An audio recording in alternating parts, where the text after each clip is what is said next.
ನೋಡ್ರಪ್ಪ, ನನ್ನ ಮಗಳು ಕಾವೇರಿನ ಎಷ್ಟೇ ಪ್ರೀತಿಯಿಂದ ಸಾಕಿ ಬೆಳೆಸಿ ಅವಳಿಗೆ ಏನು ಬೇಕು ಬೇಡ ಎಲ್ಲನೂ ತಿಳ್ಕೊಂಡು ಕೊಡಿಸಿ ಎಲ್ಲ ಮಾಡಿದ್ರೆ ಮದುವೆ ಪ್ರೀತಿ ಅಂತ ಬಂದಾಗ ನಮ್ಮ ಪ್ರೀತಿ ಕಾಲು ಕಸ ಮಾಡಿ ಹೋಗಿದ್ದಾಳೆ.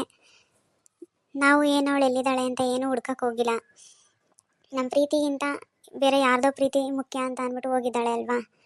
ಅವಳು ಅಲ್ಲೇ ಚೆನ್ನಾಗಿರಲಿ, ನಮ್ಮ ಪಾಲಿಗೆ ಅವಳಿಲ್ಲ ಅಂತ ಮನಸ್ಸನ್ನ ಕಲ್ಲು ಮಾಡ್ಕೊಂಡು ನಾವು ಬದುಕ್ತಾ ಇದ್ದೀವಿ. ಅಮ್ಮ ಬನ್ನಿ, ಸ್ವಲ್ಪ ಊಟ ಮಾಡೋಣ. ಬೆಳಿಗ್ಗೆಯಿಂದ ಏನೂ ತಿಂದಿಲ್ಲ ನೀವು.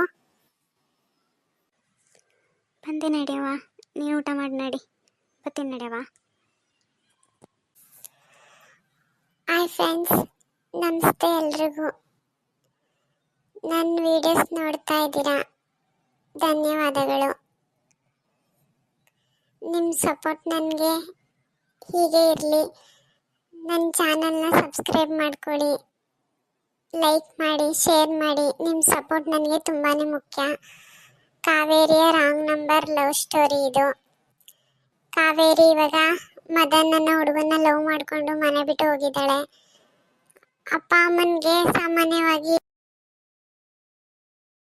ನೋವಿದ್ದೇ ಇರುತ್ತೆ. ಅವರು ನೊಂದ್ಕೊಂಡು ಸುಮ್ಮನಾಗಿ ಹೋಗಿದ್ದಾರೆ.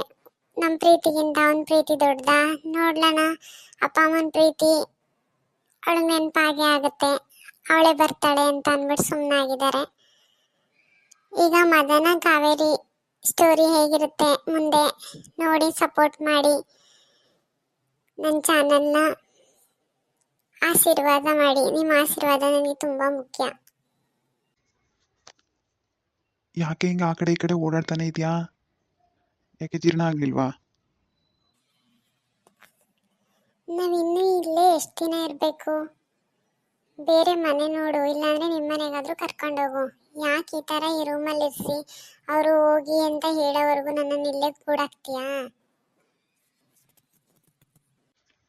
ಮನೆ ನೋಡಿದ್ದೀನಮ್ಮ ತಾಯಿ, ನಿನಗೆ ಹೇಳ್ಬಿಟ್ಟು ನಿನ್ನ ಕರ್ಕೊಂಡು ಹೋಗೋಣ ಮನೆ ತೋರ್ಸಕ್ಕೆ ಅಂತಾನೆ ಬಂದೆ. ಸರಿ ನಡೀರಿ. ಇನ್ನು ಎಷ್ಟು ದೂರ ಹೋಗ್ಬೇಕು? ಸಿಟಿಯಿಂದ ದೂರ ಇದೆಯಾ, ಹಳ್ಳಿ ಹತ್ರ ಇದೆಯಾ? ಹತ್ರನೇ ಇದೆ. ನೋಡು ಮನೆ ಹೇಗಿದೆ ಅಂತ, ಇಷ್ಟ ಆಯ್ತೋ ಆಗ್ಲಿಲ್ವೋ ಅಂತ ಹೇಳು. ಹಾ, ತುಂಬ ಚೆನ್ನಾಗಿದೆ ಮನೆ. ಇದೇ ಇರಲಿ.